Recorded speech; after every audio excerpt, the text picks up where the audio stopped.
오늘 제가 말씀드릴 주제는 그 경제안보에 대한 내용입니다. 그래서 소개받은 것처럼 저는 서울대 국제대학원에서 국제통상을 전공을 했고요. 그래서 다자통상규범을 중심으로 공부를 했었습니다.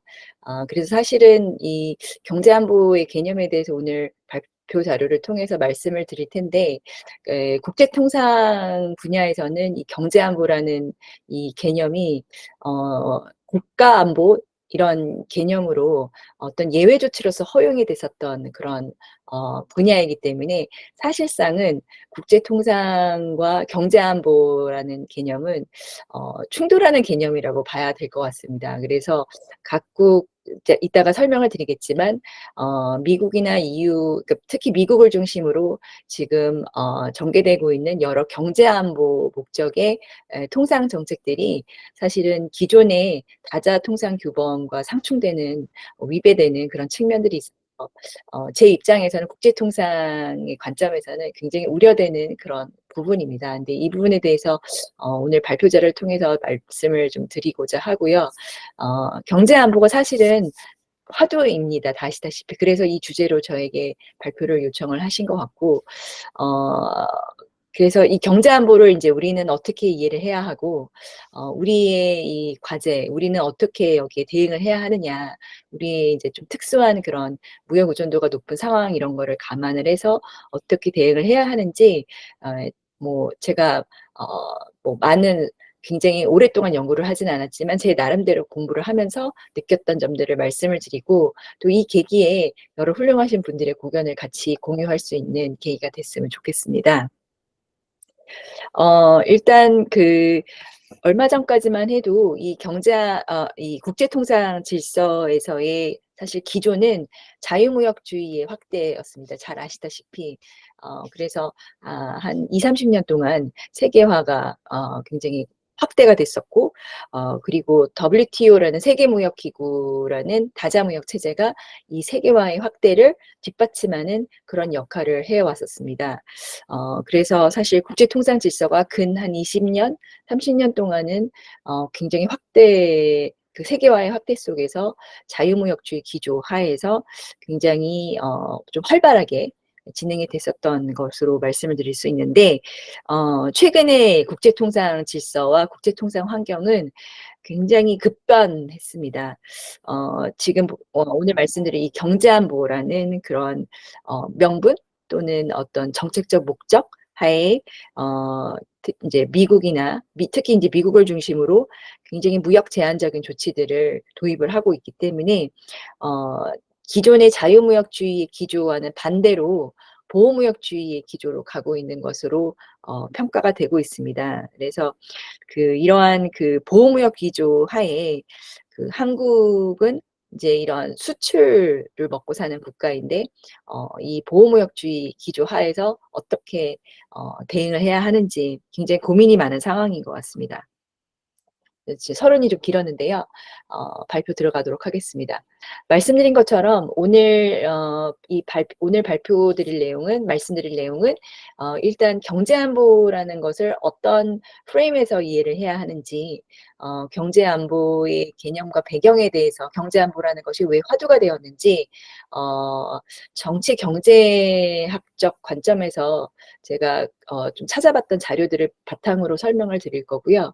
그 다음에 말씀드린 것처럼 제 이제 전공 분야가 국제통상이다 보니까 국제통상 질서 하에서, 그러니까 기존의 다자통상 체제 하에서 경제안보라는 것을 어떻게 바라보고 있는지에 대해서 또 말씀을 드리도록 하겠습니다.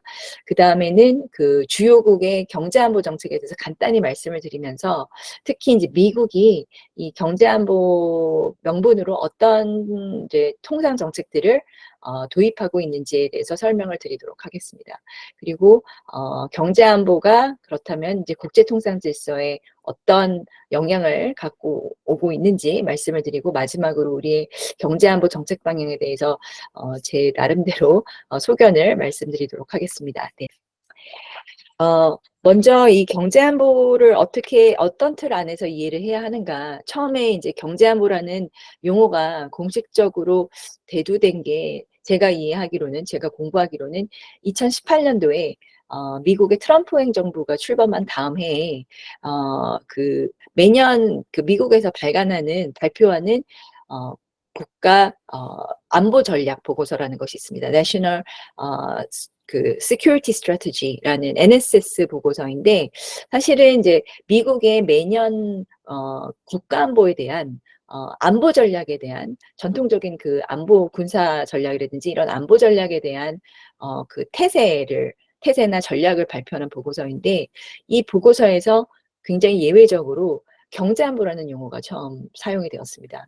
그러니까 그 경제안보는 국가안보다. Economic security is national security라는 문장이 이제 명시가 되면서 이 경제안보라는 것을 국가안보 사안만큼 굉장히 중요하게 여기겠다라는 그런 공식적인 어떤 국가의 의지를 나타낸 것이라고 볼 수 있는데, 제가 이해하기로는 이 경제안보라는 용어가 공식적으로 처음 사용된 게 그 문서를 통해서라고 이해를 하고 있습니다.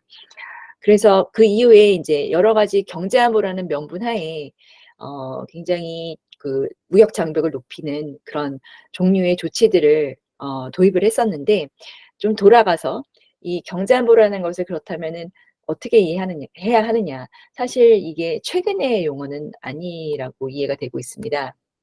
찾아보니까 예전부터 경제적 통치술, 이코노믹 스테이트크래프트의 일종으로서 경제안보라는 개념을 이해할 수 있을 것 같습니다.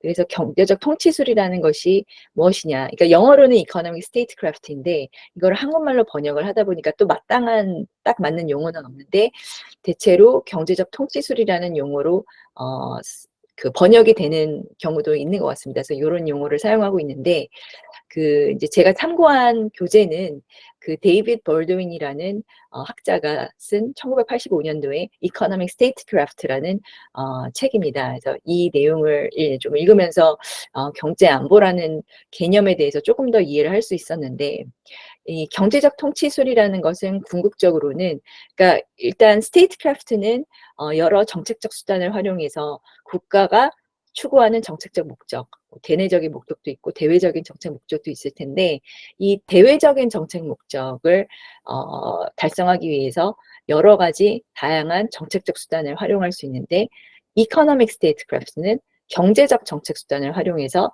국가의 대외적 정책 목적을 달성하고자 하는 그런 것이다라고 이해를 할 수 있을 것 같습니다. 그래서 이 다양한 정책적 수단을 활용할 수가 있을 텐데요. 그 크게는 부정적 형태의 경제적 정책 수단, 그리고 긍정적 형태의 경제적 정책 수단으로 나눠볼 수 있을 것 같습니다. 그래서 대표적인 부정적 경제적 수단으로는 수출 통제 조치, 그다음에 우리가 흔히 이코노믹 샌션스라고 알고 있는 경제 제재 조치, 그리고 뭐 반덤핑 관세라든지 뭐 상계 관세라든지 이런 수입 관세를 높이는 수입 규제 조치, 이런 것들이 이제 부정적 형태의 경제적 수단이라고 할 수 있을 것 같고요. 그다음에 그 외에도 사실 그 국가의 정책적 목적, 대외적인 정책 목적을 이루기 위해서 또 긍정적 형태의 정책적 수단도 사용합니다. 부정적 형태는 이제 상대국에게 뭔가 부정적 압박을 가하면서 어떤 대외적인 목적을 추구한다면, 좀 긍정적으로 화해 조치라든지 뭔가 관세 인하를 해주는 조치라든지, 뭐 자국의 시장을 개방해서 그 해당국의 기업들이 들어올 수 있도록 하는 시장 개방 조치라든지, 수출입을 허가하는 조치라든지, 또 오히려 그 외국 기업에게 보조금을 줌으로써 그러니까 현지 투자를 할 수 있도록 유치를 하도록 하는 그런 보조금 조치라든지, 이런 또 긍정적 형태의 경제적 수단도 활용을 하고 있는 것으로 나타납니다. 그리고 재밌는 것은 저희가 그동안 누려왔던 세계화의 확대, 이게 사실은 이제 물론 이제 그 전후에 경제 회복을 가속화시키기 위해서 수립된 가트 체제, 가 이제 1948년도에 출범을 했는데, 가트 체제 하에서 시작을 했지만 사실 95년도에 WTO가 출범하면서 더욱더 확대된 이 자유화의 기조가, 사실은 이 무역 자유화라는 정책 자체가 또 하나의 경제적 통치술이라고 평가가 되고 있습니다.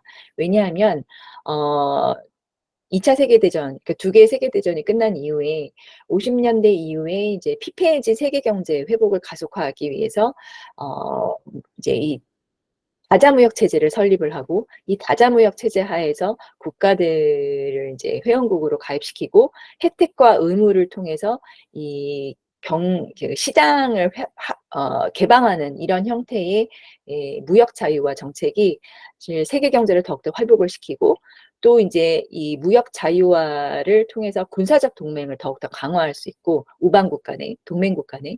그리고 또 선진국의 입장에서는 이제 제조업을 통해서 이제 수출을 많이 하는데, 또는 이제 농산물을 수출을 많이 하는데, 여기에 필요한 원자재의 값장 공급을 위해서 이 개도국의 자원부근 개도국과의 무역 자유와 이런 협력 조치들을 통해서 전략적인 원자재를 공급원으로서 확보를 하고, 또 이 개도국 대상으로 수출 시장을 확보하는 이런 또 목적의 그 수단이기 때문에 무역 자유화 조치도 어떤 경제적 통치술의 일종이라고 보고 있습니다. 반대로 수입관세와 같은 그런 정책적 수단은 부정적 형태라고 말씀을 드렸는데, 물론 이제 국내 고용을 창출하는, 그러니까 국내 산업을 보호하면서 국내 고용을 창출하는 효과도 있지만, 사실은 국내 생산자들의 보호를 위해서 이 수입 장벽을 세우는 거기 때문에 이것이 부정적 형태로도 분류가 되고 있습니다. 그래서 여러 이제 통상 관련된 조치들과 금융 관련된 조치들이 가장 대표적인 경제적 통치술의 수단으로서 활용이 되고 있다라는 말씀을 드리고 싶었고요. 그래서 지금 오늘날 보고 있는 그 미국 정부가 도입하고 있는 여러 통상 정책 수단들, 뭐 수출 통제라든지 수입 규제라든지 보조금을 주는 거라든지 아니면은 뭐 투자를 규제를 한다든지 경제적 제재 조치, 이런 모든 것들이 보면 이 경제적 통치술의 일종이라고 이해가 될 수 있을 것 같습니다. 그렇다면 이 경제안보라는 것이 어떤 의미냐, 물론 여러 가지 그 어떤 관점에서 보느냐에 따라서 이 경제안보의 개념을 정의할 수 있겠는데, 결국은 이제 예전에는 사실은 경제안보라는 것이 국가안보, 경제적 효율성보다는 이제는 국가안보의 중요성이 더 중요하다. 그래서 경제적 수단들을 국가안보의 목적으로 활용할 수 있어야 된다라는 그런 의미로 경제안보라는 것이 이해가 됐었던 걸로 보여지고요. 오늘날의 경제안보는 사실 또 이와는 조금 다른 개념인 것 같습니다. 그러니까 경제안보란, 그러니까 국가안보만큼이나 경제안보도 중요하다라는 그런 어떤 동등한 의미로서 보고 있다면, 예전에는 좀 더 경제가 국가안보에 귀속이 되는 그런 개념으로서 봤던 것 같습니다. 그래서 결국은 이제 국가가 권력을 유지하고 또 이제 경제적 부를 또 이루기 위해서는 이 모든 국가적 자원과 어떤 그 재원과 그 갖고 있는 시장, 이런 것들을 모두 다 활용할 수 있어야 되는데, 이 경제 안보라는 개념, 명분이 이것을 가능하게 해주는 그런 명분이라고 생각을 해서 이 경제적 통치술로서 활용을 하고 있는 것으로 보여지고요. 말씀드린 것처럼 이것이 이제 국제정치학의 관점에서는 경제가 안보에 귀속이 된다라는 개념으로 이해했던 것 같고, 국가안보라는 목적을 위해서 이 경제적 수단들을 사용할 수 있는 것이다라고 봤던 것으로 보여지고, 결국 국가의 경제적 수준이나 경제력이 국가의 권력 수준을 또 결정한다라고 봤던 것으로 이해됩니다. 그래서 이 원래는 전통적 국가안보의 영역이 있었다면, 이것이 점차 경제안보뿐만 아니라 뭐 식량안보, 환경안보, 이런 여러 가지 안보 개념으로 좀 확대되는 그런 형태라고 보여졌는데, 그 중에 이제 하나가 경제안보다라고 이해가 됐었던 것으로 보여집니다.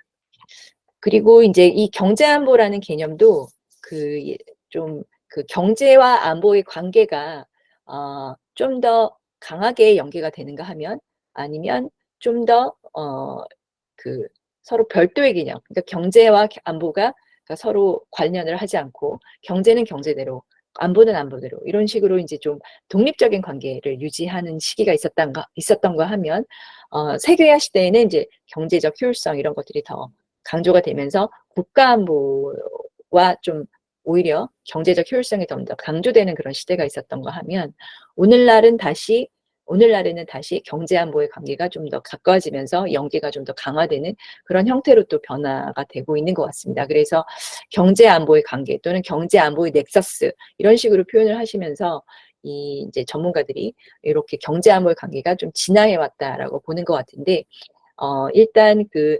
전후의 그 이제 세계 경제의 회복을 위해서 50년대에 브레튼 우즈 체제가 수립이 되었고 또 그때 가트라는 이제 다자무역 체제가 출발하게 되었는데 그때 당시에는 이제 그 세계 경제 회복을 가속하기 위해서 안보보다는 이제 경제에 좀 더 초점을 맞추기 시작했던 시기라고 보여집니다. 그래서 이때 당시부터 물론 완전히 확립은 안 됐지만 자유주의적 시장 경제라는 이제 접근 논의가 좀 더 활발해지기 시작했고 그래서 자유주의적 시장 가치, 효용성 이런 것들이 이제 중시되기 시작했던 것으로 보여지고 그리고 이제 무역 자유화를 확대시키기 위해서 상품, 자본, 사람의 이동과 교류에 대해서 이제 그동안의 제한을 좀 완화시키는 방향으로 국제 경제 질서가 형성되기 시작했다고 보여집니다. 그리고 어떤 경제 발전이나 경제적 통합이 이제 오히려 전쟁이나 갈등을 완화시킬 수 있고 국제 평화를 향해서 갈 수 있는 그런 통로다라고 이해가 됐었던 것으로 보여지고요. 그다음에 이제 국가의 경제력 자체가 물론 그 국가의 경제적 후생을 더욱더 이제 상승시킬 수 있지만 국가가 군사적으로도 무력 행사를 더욱더 할 수 있도록 하는 그런 정책 수단이다라고 이해됐었던 시기였던 것 같습니다. 그러면서 이제 90년대 이후에는 이제 아시다시피 세계화가 더욱더 확대가 되면서 이제 자유무역주의 기조가 완전히 정착을 하게 된 시기인데 그럼에도 불구하고 이 국가안보라는 개념 또는 경제안보라는 개념이 여전히 기저에는 깔려 있는 것 같습니다. 그리고 오히려 이제 세계화가 확대되고 자유무역주의가 굉장히 확대되었던 시기였지만 또 그때 당시에 미국과 뭐 일본 간의 어떤 갈등 관계, 경제적 경쟁 관계 이런 것 때문에 이 경제안보라는 개념이 또 다시 조금씩 부활하기 시작했던 것으로 파악이 됩니다. 그래서 그때 당시에는 이제 국가의 산업 기반이나 인프라도 굉장히 중요한 국가 경제의 중요한 영역이다. 그래서 이 경제 안보의 영역으로서 굉장히 이제 다시 초점을 받기 시작했던 것으로 보여지고 국방 산업 기반이 이제 전쟁의 역량 확보에 굉장히 중요하다라는 인식이 다시 부활하게 됐던 것으로 보여집니다. 특히 이제 선진국의 입장에서는 물론 이 자유주의 기반 국제적 질서가 굉장히 활발하게 정착된 상태이지만 그래서 군사적 위협은 실제로 감소가 되었지만 산업 기반에 대한 이 경제적 취약성에 대한 우려가 계속 증대하고 있었던 것으로 보여집니다. 그리고 이때 당시 기술 발전이 이제 계속 이런 속도가 가속화가 되면서 이 기술력을 가진 국가들, 특히 이제 일본과 같이 기술력을 가진 국가들이 경제 발전이 굉장히 가속화되다 보니까 이런 상황 속에서 일본에 대한 대외 의존도 심화에 대한 우려가 굉장히 컸던 것으로 보여집니다. 그래서 이때 당시에 출범한 WTO 체제도 보면은 아까 잠깐 말씀을 드렸지만 이 국가안보 문제에 대해서는 이 무역 자유화를 제한하더라도 국가안보 목적으로 취해진 무역 제한적 조치에 대해서는 안보 예외라는 그런 규정을 통해서 허용을 하는 그런 규범화 방식을 채택했었습니다. 그래서 이러한 인식이 기저의 무역 자유화의 기조 하에서도 이러한 인식이 아래 깔려 있었다라고 말씀드릴 수 있을 것 같습니다. 그러면서 이제 2000년대로 들어서면서 이 경제 안보의 연계가 좀 다시 또 강화되기 시작했던 것으로 보여집니다.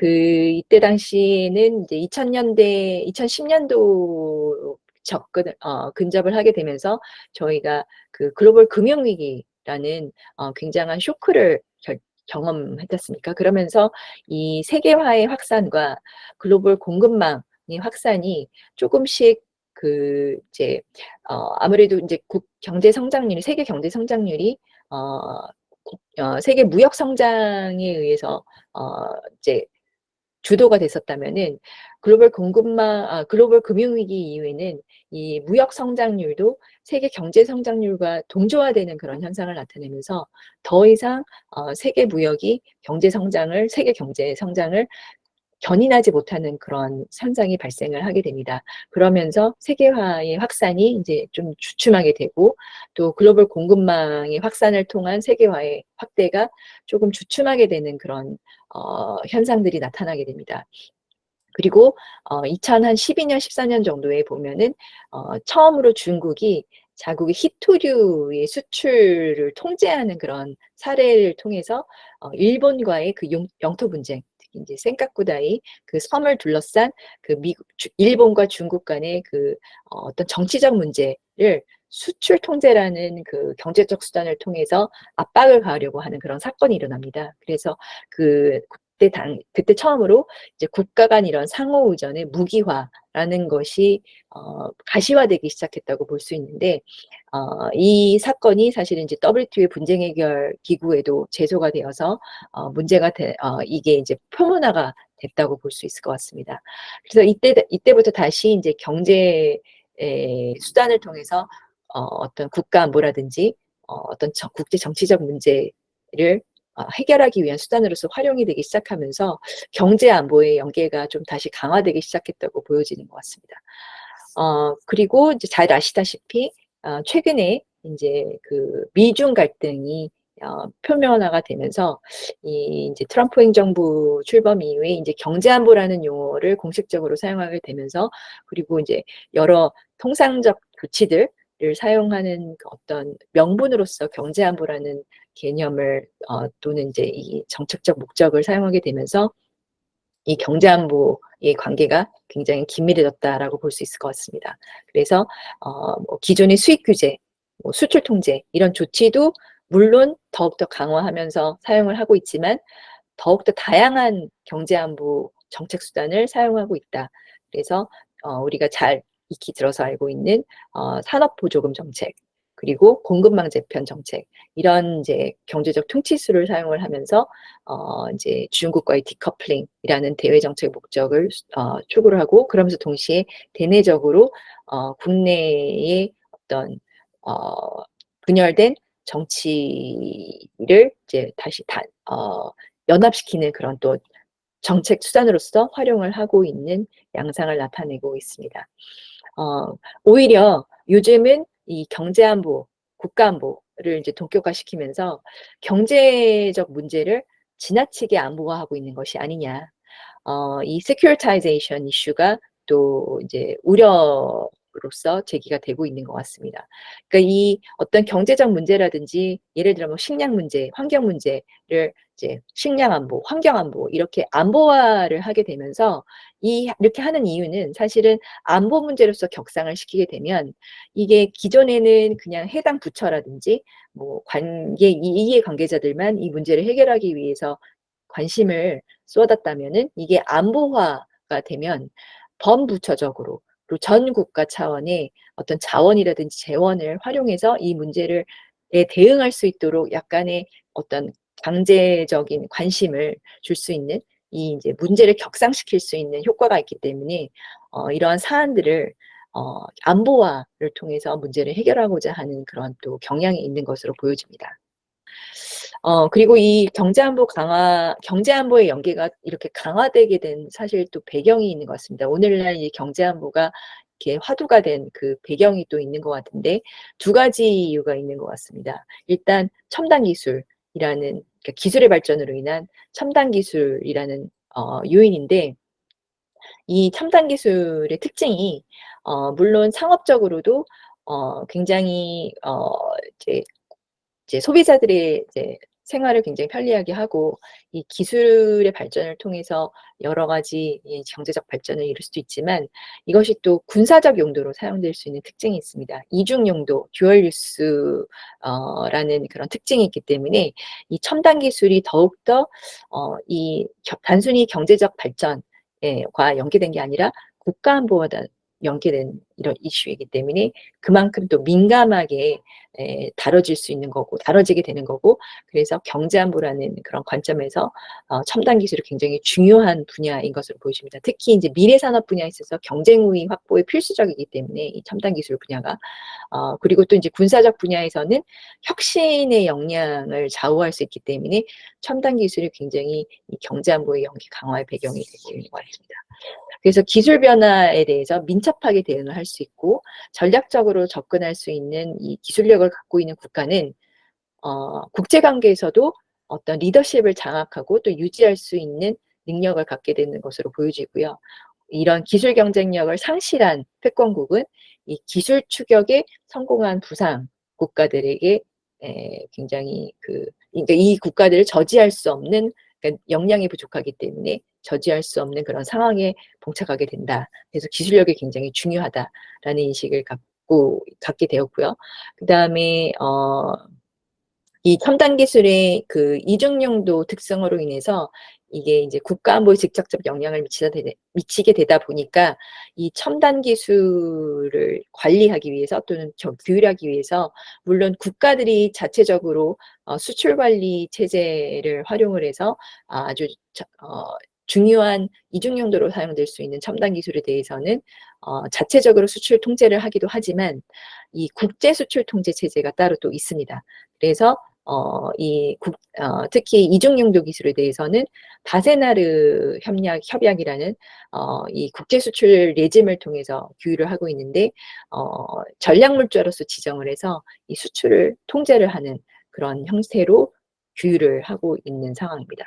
그리고 또 한 가지 특징은 이 첨단 기술이라는 것이 일단 그 기술에 대한 외부 효과가 있습니다. 그래서 이 기술력을 먼저 선점한 국가들에 의해서 이 기술이 독점되는 그런 특징이 있습니다. 그러다 보니까 이 기술력을 독점하고 있는 국가들에 대한 의존도가 생기게 되는 거고 그래서 이 국가 간의 상호 의존성이 더욱더 심화되는 측면이 있기 때문에 이 첨단 기술을 누가 먼저 개발을 하느냐 이런 것이 굉장히 중요한 이슈인 것 같습니다. 그래서 이제 의존도가 높아지게 되다 보니까 이 공급을 막게 되면 그만큼 공급 교란이 생기게 되고 이것이 어떤 경제적 통치술로서 활용될 수 있는 또 가치가 더 커지는 그런 특징이 있는 것 같습니다. 그래서 바이든 행정부 하에서의 이러한 그 첨단 기술에 대한 국가들의 대외 의존도를 활용하는 그런 행태로 반도체 기술에 대한 통제, 수출 통제 이런 거를 통해서 중국에 대한 어떤 압박, 중국의 군사적 현대화를 위해서 이 반도체 기술이 활용되지 못하도록 수출 통제를 가하는 이러한 특징, 이런 양태를 볼 수가 있는 거라고 보여집니다. 그리고 또 하나의 요인은 글로벌 공급망입니다. 저희가 너무 익히 잘 들어서 알고 있는 그 글로벌 공급망이 확산이 되면서 이 글로벌 공급망의 또 특징이 어떤 그 모든 공급망에 참여하고 있는 모든 국가들이 동등한 위치에 있지는 않습니다. 어떤 국가들이 또 특별히 더 허브 역할을 하고 있기 때문에 이 허브 역할을 하고 있는 국가에 대한 의존도가 더 심해지는 그래서 이 의존성이 대칭적인 의존성이 아니라 비대칭적 의존성이다라고 얘기를 합니다. 그렇기 때문에 이 비대칭적으로 의존이 더 많이 이루어지고 있는 국가가 이 공급망을 어떻게 이제 이 공급 교란을 이제 공급을 통제하게 되면은 이 공급 통제로 인해서 공급의 교란이 생기게 되면서 이제 글로벌 공급망 자체가 또 경제적 통치술의 수단으로서 활용이 될 수 있는 그런 또 특징이 나타나게 되는 것이라고 보여집니다. 그래서 근데 이제 공급망의 교란을 시키게 되는 요인이 물론 우리가 익히 겪은 코로나19처럼 어떤 보건위기, 세계 보건위기라던가 또는 자연재해로 인해서 생기게 되는 공급교란.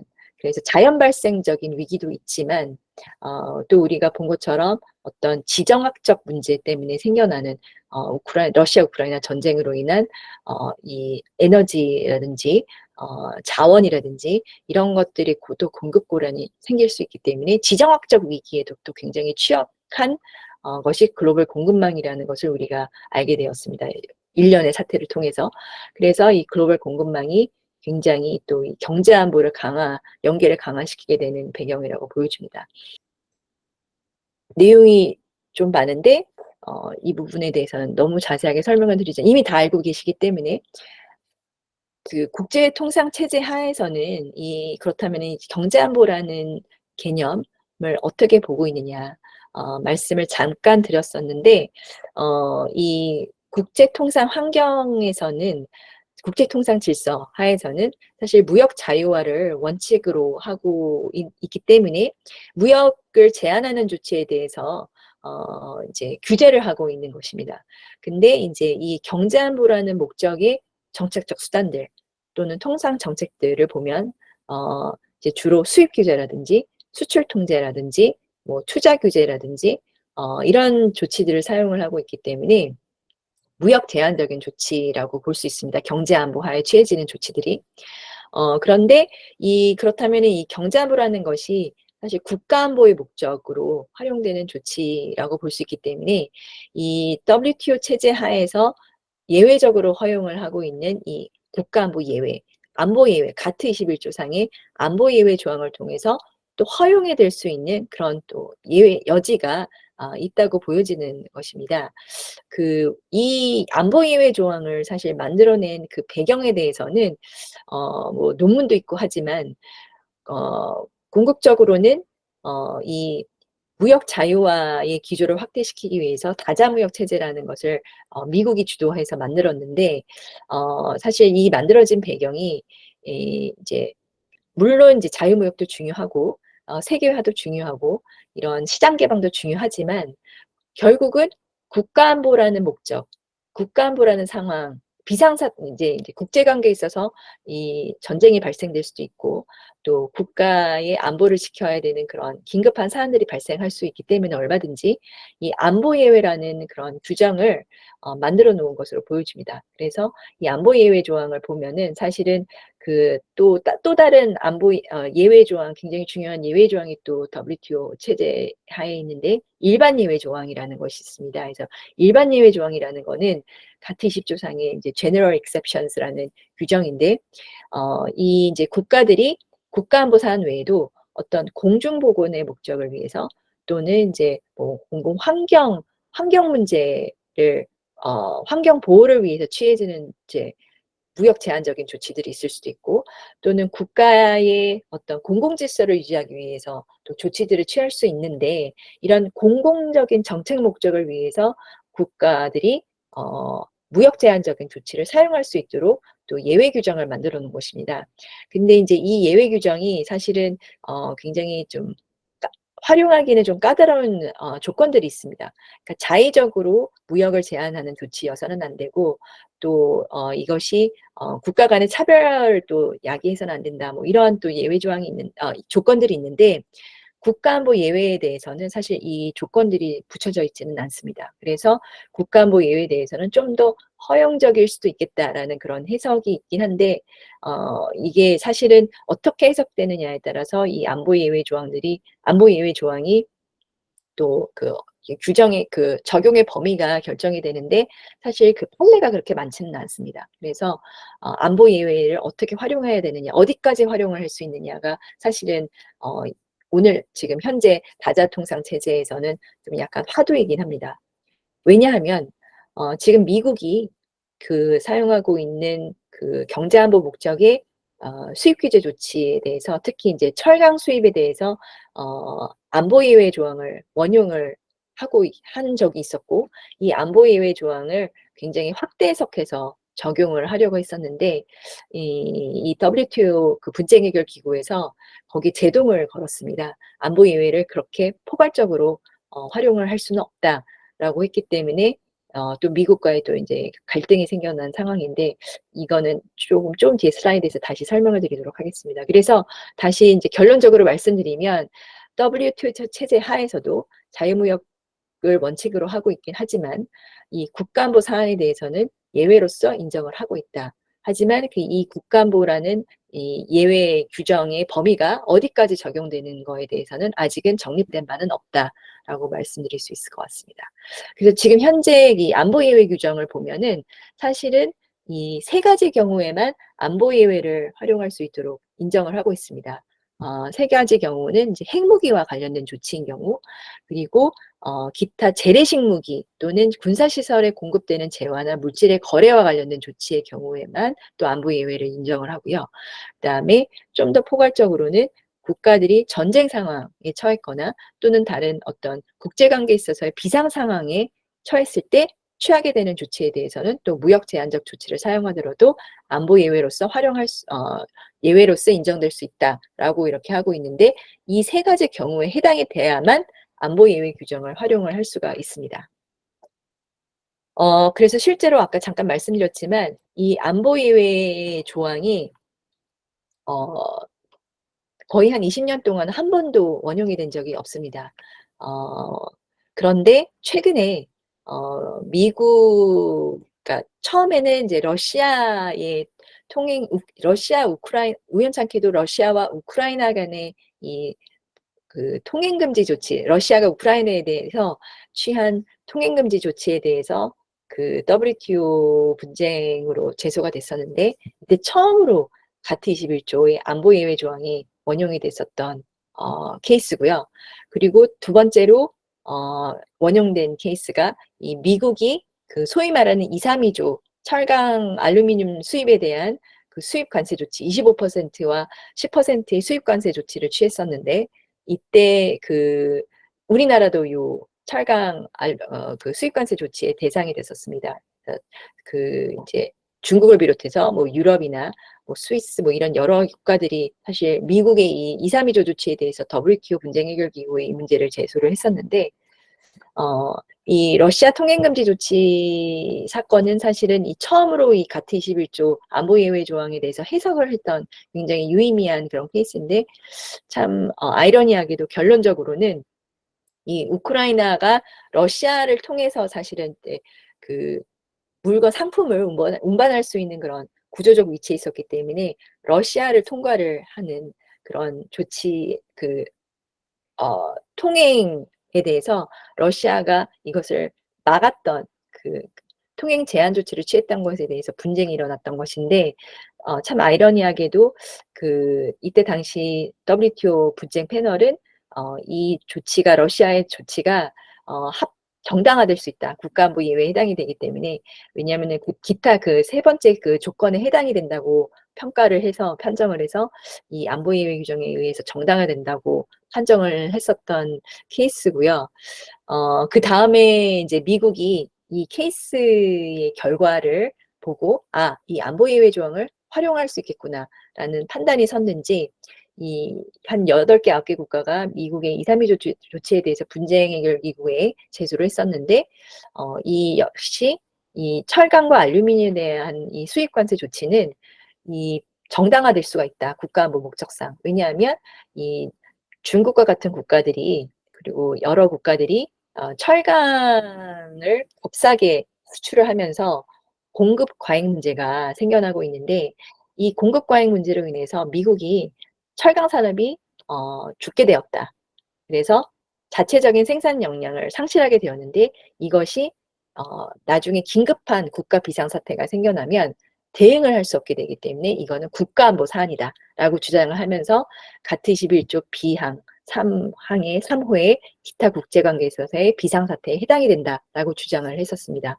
근데 이때 이제 분쟁 해결 패널은 그렇지 않다, 해당이 되지 않는다라고 판정을 했었습니다. 왜냐하면 이런 공급 과잉 문제로 인한 이 문제에 대응하기 위한 수입 규제 조치는 국제관계의 이 공급 과잉 문제 자체가 국제관계에 영향을 줄 정도로 전쟁의 버금가는 어떤 중대성이 있거나 심각성이 있지 않다라고 해석을 해서 미국의 주장을 기각을 해서 궁극적으로는 미국이 패소를 한 케이스입니다. 근데 문제는 이 미국이 이 패널 판정을 보통 받게 되면은 이행을 하거나 그 문제를 시정하기 위해서 이 조치를 철회를 하거나, 또는 여기에 불복하지 않고 이제 상소기구라는 것에 회부할 수 있습니다. 근데 문제는 이 상소기구라는 것이 지금 기능을 제대로 발휘하지 못하고 있습니다. 미국이 사실은 이 분쟁 해결 기능 자체에 기구에 불만을 갖고 상소기구를 불능화시켜 버렸거든요.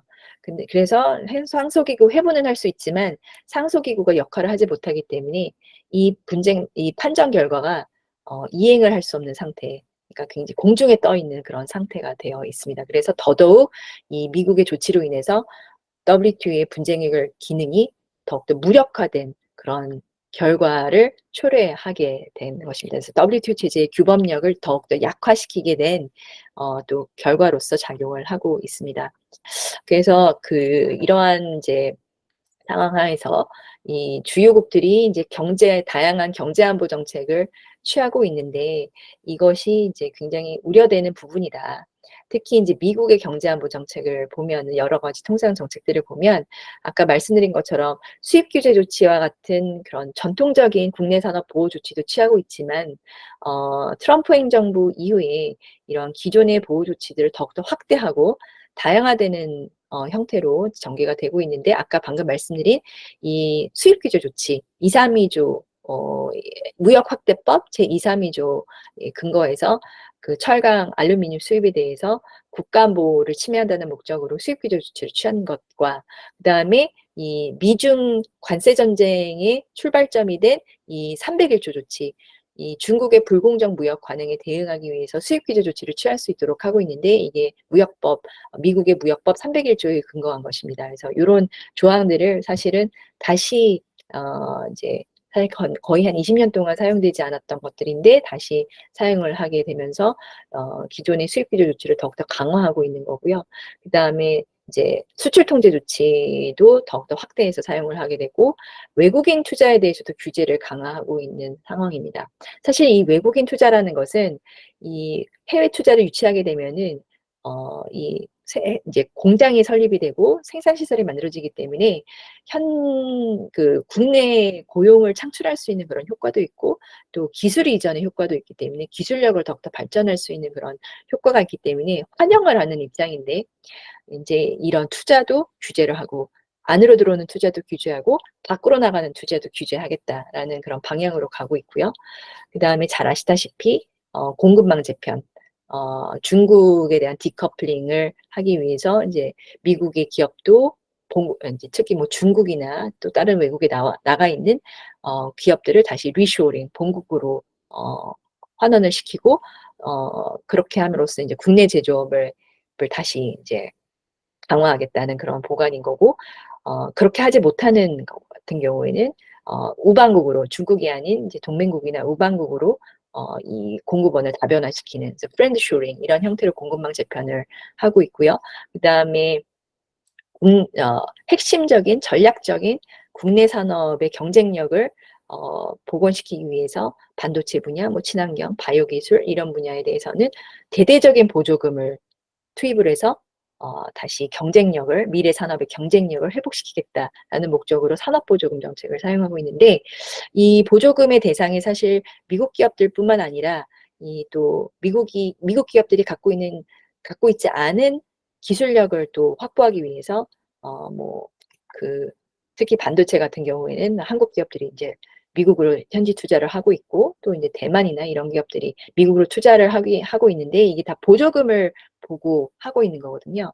근데 이제 이 기술력이 사실은 이제 미국에서 머물러야 미국의 고용 창출과 미국의 제조업을 강화할 수 있기 때문에 이것을 머무르게 하기 위해서 또 활용하고 있는 정책이 이 바이 아메리카 정책이라고 할 수 있습니다. 다시 말해서 미국의 소재, 미국에서 생산된 소재라든지 를 사용하도록 하는 요건을 부여를 한다거나 이 최종 제품을 미국 안에서 만들어야 된다라는 그런 요건들을 부여하면서 미국의 국내 산업을 육성하고 고용을 창출하는 효과를 추구하고 있습니다. 근데 사실 이것이 다 지금 현재 다자무역 규범에 위배가 되는 그런 조항들입니다.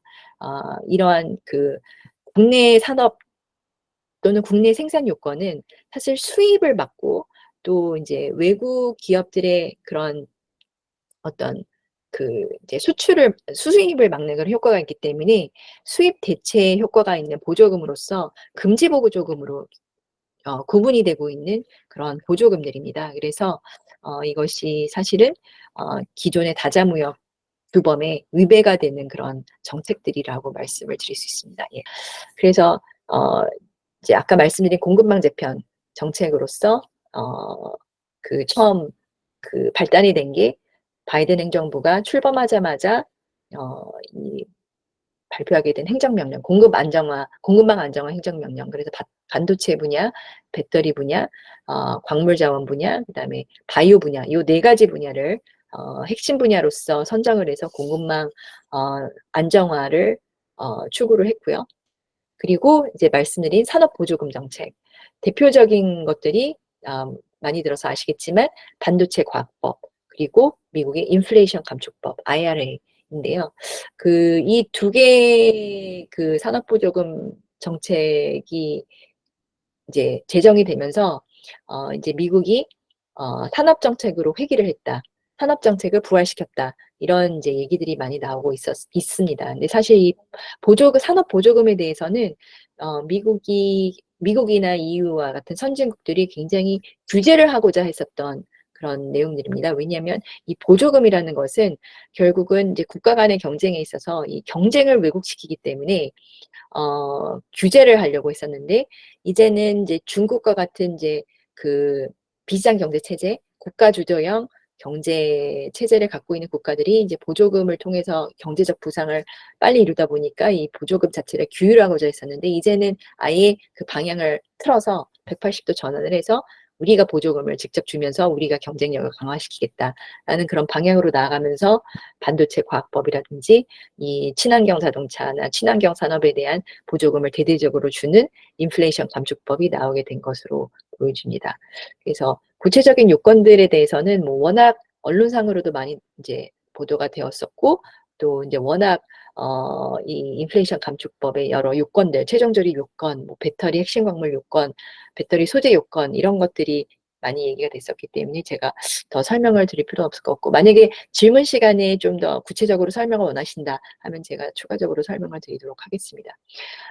근데 이제 특징적인 것은 이 또 반도체 과학법이나 이 인플레이션 감축법이 보조금을 이제 주는 건데, 이 보조금들이 사실 아까 말씀드린 것처럼 이 국내 산업의 육성으로 이어지도록 하기 위해서 이 어떤 국내 생산 요건을 이제 요건으로서 붙이고 있다고 말씀드렸는데, 아까 말씀드린 이 최종 조립 요건, 배터리 핵심 광물 요건, 소재 요건, 이런 것들이 사실은 다 그런 역할을 하고 있는 거고요. 그다음에 반도체 과학법 같은 경우에는 사실은 반도체 분야는 미국이 자체적으로 보호하고자 하는 산업보다는 대만이나 일본, 한국과 같은 이제 반도체 강국들과의 협조가 굉장히 중요하기 때문에 이 국내 사용 요건과 같은 그런 차별적인 그런 조항을 두고 있지는 않고요.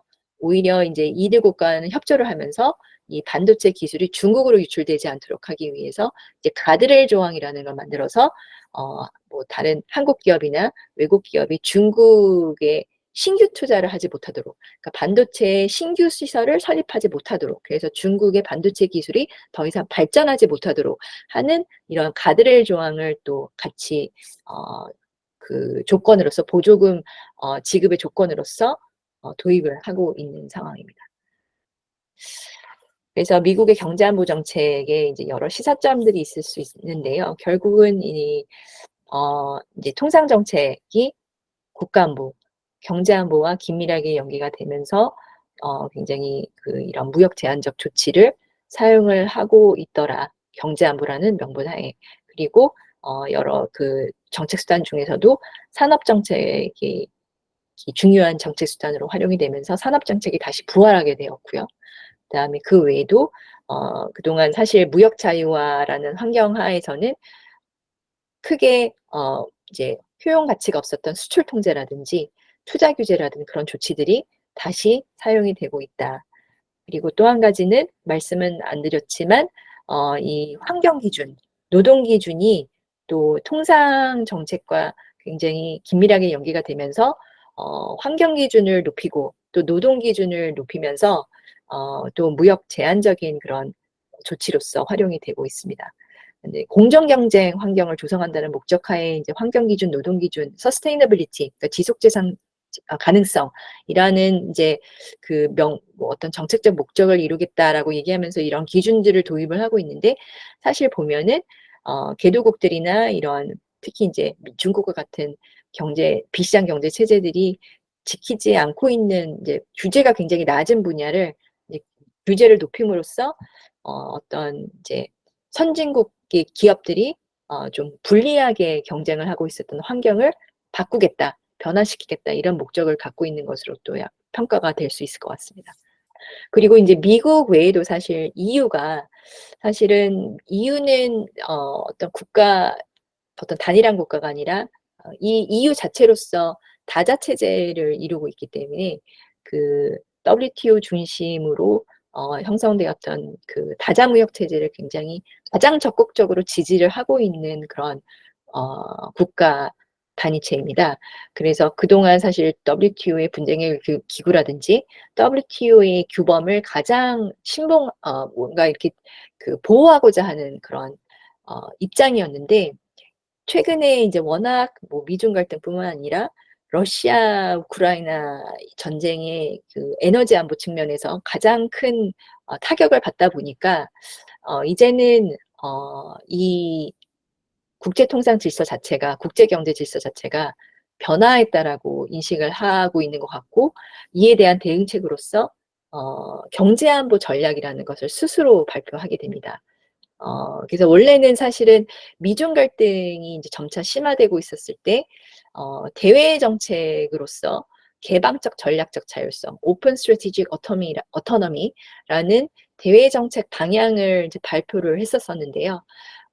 이제 미중 갈등 속에서 미국에도 미국의 압박에도 휘말리지 않고 중국의 어떤 경제적 압박에도 우리가 굴하지 않겠다 해서 중간에서 우리는 자율성을 가져가겠다라는 그런 목적으로 오픈 스트래티직 어토너미라는 대외 정책 목표를 발표를 하고 그리고 중국에 대해서는 사실은 이제 미국처럼 사실 견제만 할 것이 아니라 중국에 대해서는 우리가 다면적인 어프로치를 가져가겠다. 그래서 어떤 협력이 필요한 분야에 대해서는 협력 파트너, 대신에 기술 패권을 이제 서로 추구하는 분야에 대해서는 어떤 경쟁국, 그리고 거버넌스를 대체하고자 하는 그런 중국의 그런 어떤 시도에 대해서는 어떤 체제적 경쟁국으로서 다루겠다. 이렇게 이제 다면적으로 중국을 다루고자 했었었는데, 최근에 작년 6월 달에 경제안보 전략, 유럽 경제안보 전략을 발표하면서 이러한 그 방향성이 좀 더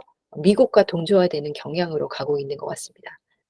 네. 그래서 아까 방금 말씀드린 것처럼 미국이 작년 6월 달에 이 European Economic Security Strategy라는 것을 발표를 하면서 이 좀 더 경제 안보를 염두에 둔 그런 통상 정책 방향으로 전환을 하고 있는 것으로 평가가 됩니다. 그래서 미국이 이제 처음에는 디커플링을 추구했다가 EU가 디리스킹 전략을 추구를 하면서 이제 같이 디리스킹 전략을 동조화하는 경향으로 가고 있다고 할 수 있지만 어쨌든 간에 EU도 미국과 같이 이제 동조화되는 방향으로 가고 있는 것으로 보여지고요. EU의 경제 안보는 사실은 이제 에너지 안보 이슈가 가장 중요한 것으로 보여지고요. 그다음에 이제 그 에너지를 포함한 뭐 에너지 인프라, 통신 인프라 이런 기본적인 국가의 경제 기반을 이루고 있는 인프라에 대한 어떤 물리적 위협과 사이버 안보 위협 자체를 굉장히 중요한 경제 안보 사안으로서 인식을 하고 있는 것으로 보여집니다. 그리고 이제 중국의 경제적 압박에 대해서는 이제 EU 차원에서 단합된 대응을 하자는 그런 또 목적을 갖고 있고요. EU의 경제 안보 전략은 사실 이제 세 개의 축으로 이루어져 있다고 볼 수 있는데 촉진, 보호, 협력 이렇게 크게 세 가지로 나눠지는데 이 촉진은 사실상 산업보조금 정책을 통해서 이 전략을 추진을 하고 있는 것으로 보여지고 보호는 이제 경제적 의존성의 무기화에 대비하기 위해서 이제 국내 산업도 보호하지만 이제 기술을 보호하는 그런 또 목적의 조치들. 그다음에 협력은 글로벌 파트너십을 통해서 또 중국에 대응하는 이런 방향으로 또 전략을 추진하고 있는 것으로 보여집니다. 그래서 촉진은 이제 산업정책, 산업보조금 정책이라고 말씀드릴 수 있는데 EU에서는 이제 이 원자재의 공급망 의존도 문제를 해결하기 위해서 자체적으로 원자재를 확보하겠다. 그래서 핵심 원자재법이라는 거를 제정을 해서 이제 보조금도 주고 보조금을 통해서 국내 원자재 확보 역량을 더욱더 강화시키겠다라는 정책적 목적을 갖고 있고 또 탄소 중립 산업법이라고 해서 이 친환경 기술 활용이라든지 이 탄소 중립 기술을 확보하기 위한 경쟁력을 확보하기 위한 그런 차원에서 이 또 법을 제정을 했고 또 반도체 분야에 있어서는 유럽 반도체법 이를 또 제정을 해서 또 보조금을 통해서 안정적 반도체 공급을 목적으로 하고 있습니다. 그리고 보호의 목적으로는 보호 전략 하에서는 네, 이 기술의 이제 군사적 용도로의 활용을 견제하기 위해서 이제 각종 기술 안보 조치들을 취하겠다. 그래서 이제 뭐 사이버 탄력성법 이런 것도 제정을 하고 있고요. 그리고 이제 이거는 역외 보조금 규정이라는 것도 있는데 이거는 보호의 목적도 있지만 외국 기업들이 EU 시장으로 진출을 하고 있는데 이 기업들이 자국 국가에서 보조금을 받게 되면은 이 EU 영내에서 이제 공정한 경쟁 환경을 침해하기 때문에 역외 국가들이 받는 보조금에 대해서도 규제를 하겠다라는 이런 또 법을 제정을 했고요. 규정을 제정을 했고 또 뭐 경제적 압박에 대응하기 위한 이런 anti-coercion instrument라는 것을 또 활용을 하겠다라는 또 그 이제 정책적 목적을 발표를 한 바 있습니다. 그리고 이제 수출 통제, 투자 규제 이런 것도 좀 강화하는 방향으로 검토를 하고 있는 상황입니다. 그래서 EU의 경제안보 시사점은 미국처럼 이제 중국을 대놓고 견제하는 목적보다는 포괄적으로 EU가 중국뿐만 아니라 다른 아시아 국가들이나 이제 미국에도 의존하고 있는 이런 문제점, 이게 이제 무기화될 수 있는 가능성에 대비를 더 강하게 해야겠다라는 그런 인식을 갖고 이런 그 정책을 추구를 하고 있는데 그러다 보니까 미국의 경제 안보 전략과 동조화되는 그런 경향이 심화되고 있는 것으로 보여지고요. 미국보다는 이제 리스크 기반의 접근 방식을 취하고 있는 것으로 보여집니다. 그래서 이제 리스크에 비례하는 그런 조치들을 취하고 리스크를 해결하기 위한 그런 정밀한 조치들을 취하겠다라는 목적을 추구하고 있기는 합니다. 그래서 미국보다는 좀 더 친중한 접근 방식을 채택하고 있는 것으로 보여지고요. 미국이 이제 산업보조금 정책에 좀 더 초점을 맞추고 있다면 EU 같은 경우에는 이제 인프라를 보호하고 이제 좀 기술을 보호하는 그런 방향의 안보 전략을 좀 더 취하고 있다라고 좀 평가되는 측면이 좀 있고 경제 안보 자체에 대해서 사실은 이제 국가 안보라는 명분 하에 무역과 투자를 규제하기보다는 좀 더 포괄적으로 접근을 하려고 하고 있는 것 같습니다. 그래서 특정국들에 대한 의존도를 완화시키고 대신에 이 영내 보호를 강화시킴으로써 영내 시장에서는 개방성과 역동성을 계속 유지하겠다라는 그런 목적을 갖고 있는 것으로 보여집니다. 그래서 이제 디리스킹이라는 핵심적인 정책 기조를 취하고 있고 그리고 이제 뭐 중국을 명시적으로 견제하기보다는 좀 더 신중하게 접근하고 있는 것으로 평가가 되고 있습니다. 그래서 이 국제 통상 질서에 이 미치는 영향에 대해서는 이제 계속 제가 말씀을 드렸지만 경제안보라는 정책적 명분 또는 목적 하에 이 보조금 정책이 굉장히 적극적으로 활용이 되고 있는데 사실 이 보조금이라는 정책 자체가 그 자체로서 문제가 되지는 않는데 보조금을 지급하기 위한 요건으로서 이런 아까 말씀드린 국내 생산 요건이라는 것이 그걸 활용을 하게 되면서 이게 차별적 적용이 이 국제 통상 질서에 또 부정적 영향을 주고 있는 거거든요. 차별 도입을 통해서 이제 자국 우선주의에 기반한 이제 차별적 적용인데 이게 이제 그 자체로서 무역 제한적 요인으로서 작용을 하기 때문에 이제 문제가 될 수 있는 거고 그리고 보조금을 이제 특정국이 사용하다 보니까 이런 보조금 경쟁, 보조금 전쟁으로서 또 확대되고 있는 측면이 있는 것 같습니다.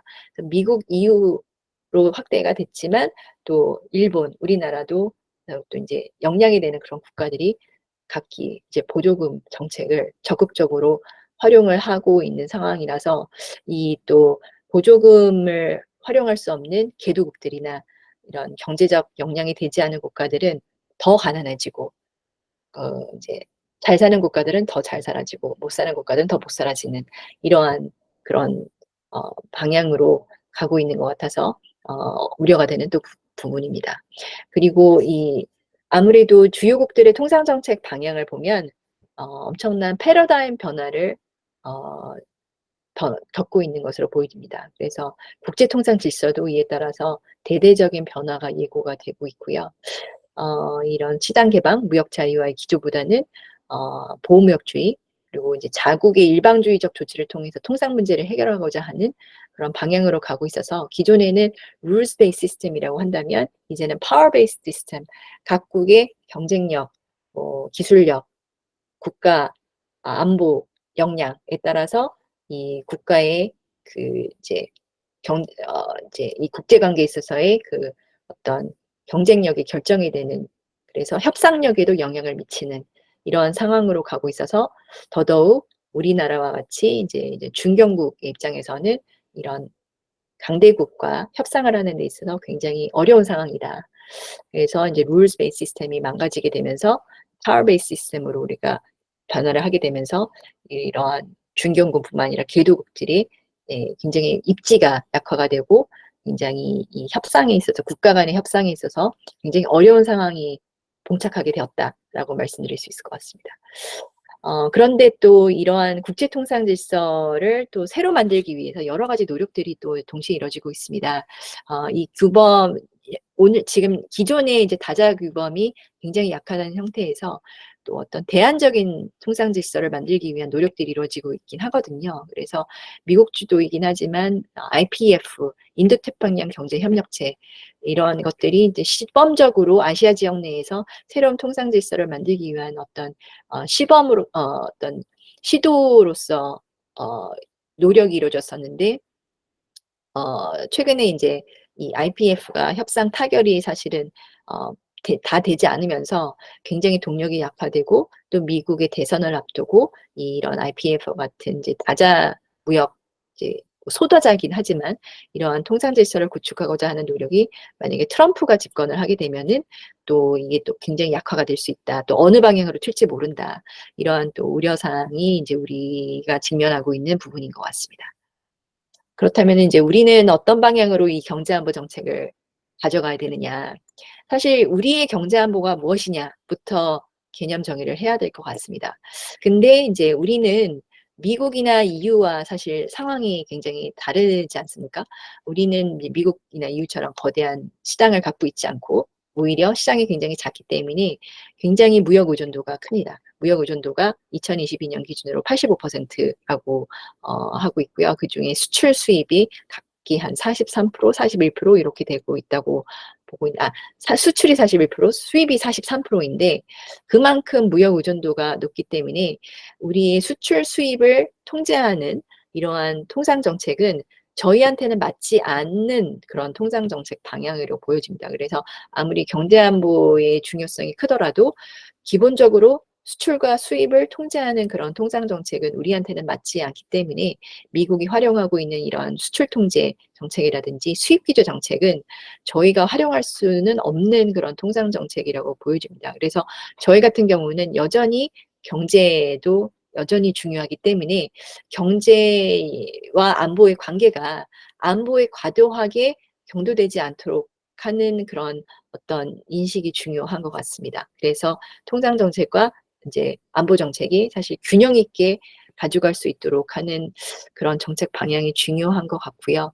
그다음에 아까 말씀드린 이런 소다자적 형태의 또는 지역 차원의 통상 질서가 새로 구축되고 있는 그런 노력들이 이루어지고 있는데, 또 일부 국가들이 너무 경제 안보를 강조하는 그런 정책들을 또는 규범들을 도입을 하고자 한다면, 저희와 같은 이제 이런 국가들이 이 균형 감각이 이 규범에 반영이 될 수 있도록 계속 적극적으로 저희 목소리를 내고 입장을 전개를 해야 되는 상황인 것 같습니다.